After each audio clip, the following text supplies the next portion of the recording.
pretty story. It all started with a kid named Kamaani Jimothy Hinds. Online, people knew him as Quasi Gaming, some goofy streamer who used to spend hours on that app. Monkey, I think it was called. It was one of those random video chat things. He'd hop on, meet strangers, crack jokes, and just waste time like any other young fool. But for him, it wasn't just about fun. It became something else. At first, he was just one of those kids desperate for attention.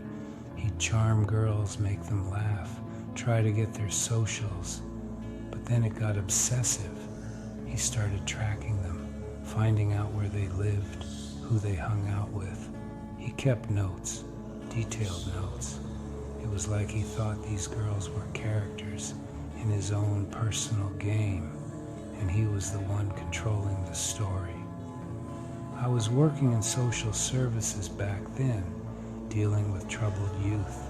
I remember coming across his case early on when a teacher flagged his behavior, said he was isolating, talking about girls in a way that made people uneasy. I sat down with him once. He had this look in his eyes, like he was 2 steps ahead of everyone else, like he was playing a game nobody else even knew they were in. I asked him about the things he posted, the way he talked about women.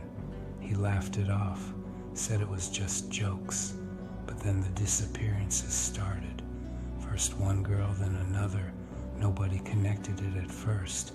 Different states, different circumstances.